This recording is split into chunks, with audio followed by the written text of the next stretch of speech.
Vielleicht, Herr Dr. Katzhammer, können Sie ein bisschen berichten, welche Erfahrungen Sie mit fachärztlicher Kooperation gemacht haben? Gleich im Vortrag, oder? Gerne.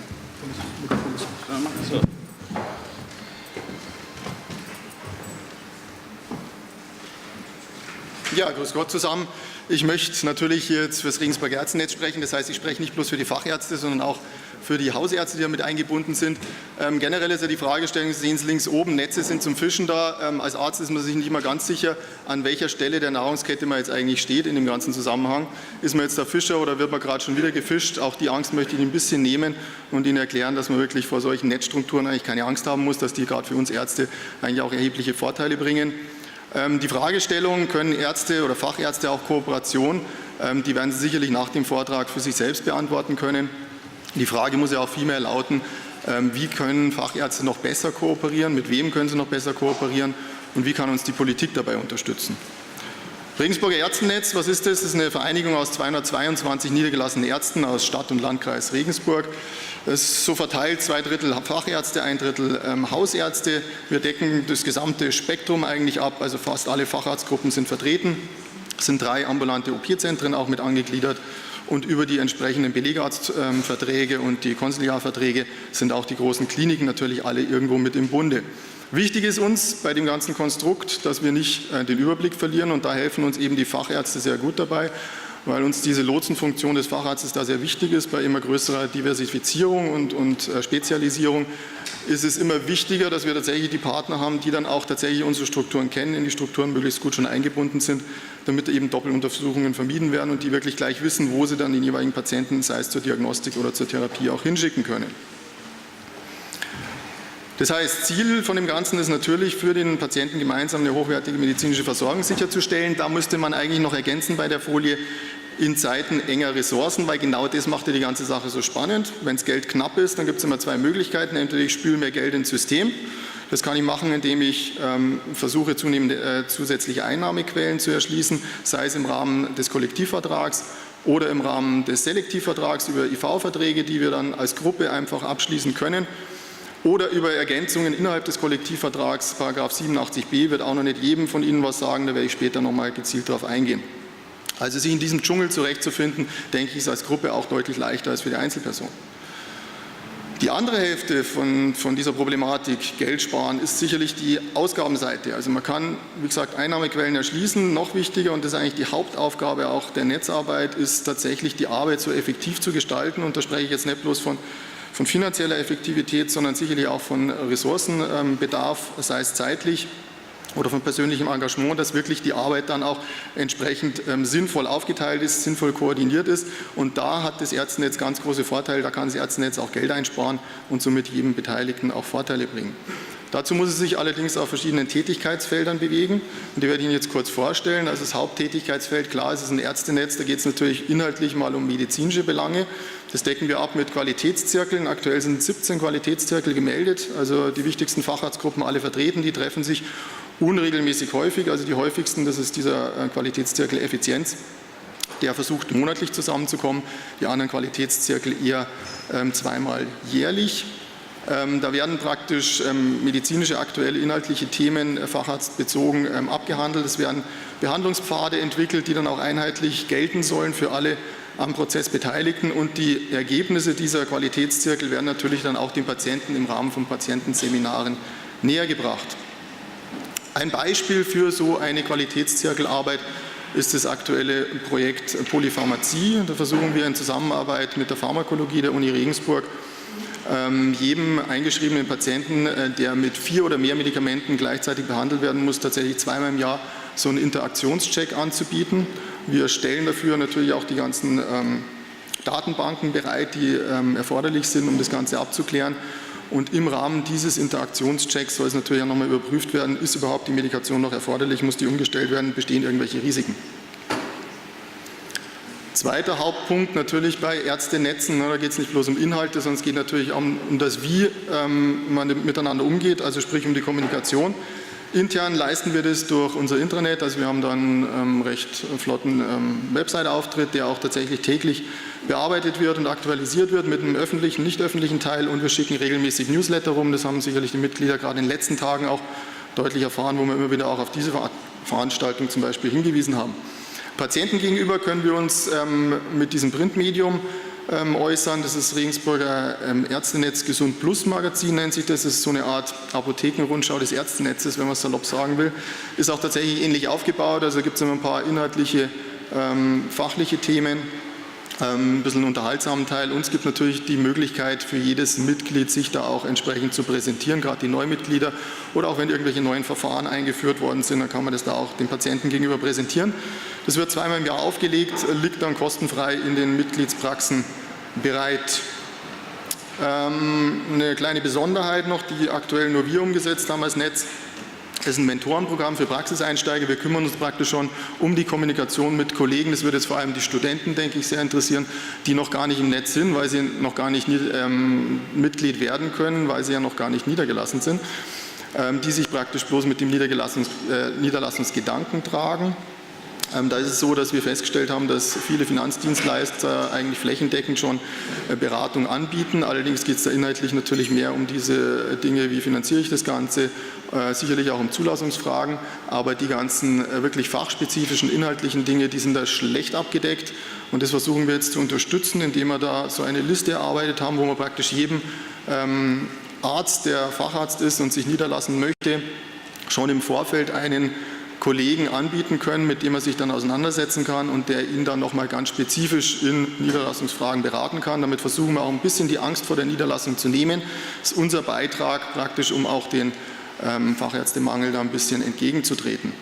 Falls da regionale Vorbehalte bestünden, ist es ja doch so, dass der Niederlassungswillige sich dann mit dem potenziellen direkten Facharztkonkurrenten unterhalten müsste, haben wir das in enger Kooperation mit dem Praxisnetz Nürnberg gemacht, sodass wir praktisch auch überregional jetzt einen Ansprechpartner anbieten könnten, falls jemand regional da Probleme damit hätte, das mit einem zukünftigen Kollegen zu besprechen. Ja, was ist noch ganz wichtig in unserem Ärztennetz, sind Prozesse. Und da geht es vor allem natürlich um Qualitätsmanagement. Also wir leisten uns den Luxus eines eigenen Qualitätsmanagements innerhalb des Netzes. Da werden Praxen, die das möchten, tatsächlich dann bis zur Zertifizierungsreife begleitet und können dann auch mit diesem Zertifikat nach LGA Interzert abschließen. Ja, ein ganz wichtiger Punkt ist sicherlich die elektronische Kommunikation. Da muss ich ganz ehrlich sagen, tun wir uns noch relativ hart, so wie viele andere Netze auch. Das liegt vor allem natürlich an datenschutzrechtlichen Bedenken, aber letztendlich natürlich auch an rein technischen Problemen mit den verschiedenen Schnittstellen und den verschieden verwendeten PVS-Systemen. Aber was uns zumindest gelungen ist und was wir auch natürlich dringend benötigen, um unsere IV-Verträge zu bedienen, ist ein einheitliches Abrechnungsmodul. Und wir arbeiten zurzeit an einer Online-Terminvergabe, nicht bloß für Patienten, wo die praktisch festgelegte Slots dann auch buchen können beim Arzt, nicht telefonisch, sondern eben über das Internet, sondern wir versuchen das ganz bewusst auch auf die ärztlichen Kollegen auszuweiten, dass praktisch auch eine Arzt-zu-Arzt-Einwahl in diese Terminvergabe möglich ist. Das werde ich nächste Woche auf unserer Mitgliederversammlung entsprechend auch vorstellen. Ja, was bedienen wir noch? Wir bieten ab diesem Jahr kostenfrei für alle Mitgliedspraxen Mitarbeiterschulungen an, und zwar gerade in den Themen, die sowieso gesetzlich vorgeschrieben sind. Die werden dann auch kostenfrei angeboten, das heißt Notfallmanagement, Hygiene, Strahlenschutz, die ganzen Sachen, die sowieso erforderlich sind und wo sich praktisch jedes Praxismitglied oder jeder Praxisleiter eigentlich bislang selbst darum kümmern muss, dass seine Angestellten entsprechende Fortbildungen besuchen. Das versuchen wir ein bisschen, diese Verpflichtung dem Arzt abzunehmen, bieten diese Mitarbeiterschulungen dann entsprechend auch zusammengefasst an. Und die Geschäftsstelle unterhält auch eine Stellenbörse, wo schon einige Stellen von Mitarbeitern dann auch vermittelt werden konnten. Ja, wie gelingt das Ganze? Wie unterfüttern wir das Ganze mit finanziellen Möglichkeiten? Zum einen natürlich über die Selektivverträge. Wir unterhalten mit 2 großen regionalen Kassen und einer überregionalen Kasse IV-Verträge. Zusätzlich arbeiten wir gerade daran, auch diese Zertifizierung nach § 87b zu erlangen. Da gehe ich dann später nochmal darauf ein, was das ist. Wir sparen Geld, indem wir Einkaufsgemeinschaften bilden und letztendlich auch einige Rahmenverträge mit entsprechenden Versicherungen unterhalten. Ja, Praxisnetz nach § 87b. Es ist so, dass ja als Basis der Kollektivvertrag gilt. Es gibt dann nebenher diese Selektivverträge, das ist jedem bekannt. Die IV-Verträge, die man abschließen kann mit verschiedenen Kassen, wo es um spezielle Inhalte geht, meistens auch um Vorsorgeleistungen, aber auch um operative Leistungen. Neu in dem Ganzen ist jetzt, dass es auch eine Förderung innerhalb des Kollektivvertrags geben soll. Das ist natürlich vom Aufwand deutlich einfacher. Das heißt, man braucht den Patienten hier nicht mehr speziell einschreiben. Es gibt auch keine Bereinigungsproblematik, sondern es soll versucht werden, besonders förderungswürdige Strukturen innerhalb des Kollektivvertrags zusätzlich fördern zu können. Dazu müssen die allerdings einige Kriterien erfüllen. Und diese Kriterien, also dass die gefördert werden sollen, wurde am 01.01.2012 beschlossen. Dieser politische Wille wurde jetzt von der KBV im Rahmen von so Rahmenvorgaben umgesetzt und das wurde uns am Freitag vor einer Woche in Nürnberg eröffnet. Diese Rahmenvorgaben müssen jetzt praktisch auf Länderebene runtergebrochen werden und werden da in so KV-Richtlinien dann umgesetzt. Zielsetzung ist, bis Ende des Jahres tatsächlich dann genau zu wissen, was muss ein Netz an Kriterien erfüllen, um da wirklich akkreditiert zu werden. Ob das Ganze dann tatsächlich mit Geld unterfüttert wird und vor allem, wo das Geld herkommt, das ist allerdings noch fraglich, zumindest in Bayern. Es ist so, dass andere Bundesländer da schon deutlich weiter sind. In Schleswig-Holstein ist es tatsächlich so, dass 2 Arztnetze dort, mehr sind es dort nicht, die sich für dieses System eignen, tatsächlich schon die Zusage haben, mit einem 6-stelligen Betrag pro Jahr gefördert zu werden. Der Druck in Bayern ist natürlich viel größer, weil bei uns sind es eher 15 bis 20 Netze, die wahrscheinlich diese Kriterien erfüllen werden. Entsprechend ist natürlich da auch der finanzielle Hintergrund ein ganz anderer. Ja, ich fasse noch mal kurz zusammen. Also für die Prozessbeteiligten, was bestehen da für Vorteile? Im Zentrum steht immer der Patient, deswegen ist es auch wirklich wichtig, dass er einen Vorteil genießt und auch aktiv daran mitarbeitet, hier eingeschriebener Netzpatient zu sein. Er bekommt eine qualitativ gesichert hochwertige Behandlung, weil wir ein einheitliches QM-System auch verwenden. Er bekommt garantiert eine zeitnahe Terminvergabe. Das ist zum Beispiel, das sind solche Service-Eigenschaften, die wir eigentlich den Kassen dann auch zusichern, wenn sich ein Patient einschreibt. Also bei uns ist es aktuell so, dass wir innerhalb von 10 Tagen nicht nur einen Facharzttermin, sondern auch, wenn nötig, eine ambulante Operation garantieren können. Das heißt, bezüglich dieser Serviceleistungen genießt der Patient bei uns tatsächlich Privatpatientenstatus. Er bekommt kostenfreie Vorsorgeleistungen, deutlich vergünstigte Übernachtungspreise nach ambulanten Eingriffen zum Beispiel oder vergünstigte IGEL-Leistungen. Und er kann natürlich auch finanzielle Vorteile nutzen, die das Netz mit anderen Kooperationspartnern unterhält. Was ist für uns jetzt wichtig als Netzarzt?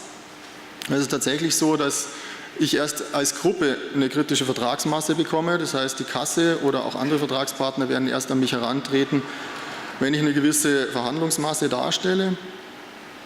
Ich biete durch dieses einheitliche QM sicherlich eine höhere Qualität als der Durchschnitt.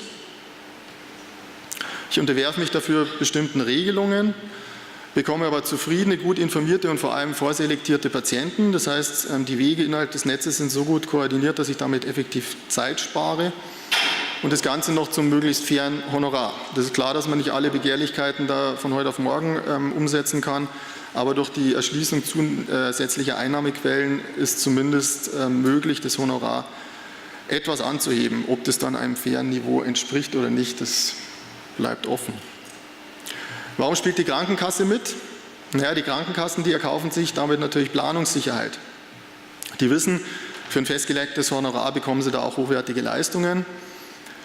Sie haben überzeugte Versicherte und das nutzen sie auch tatsächlich als Wettbewerbsvorteil. Das wird auch aktiv von den Kassen, die da in IV-Verträgen eingebunden sind, beworben.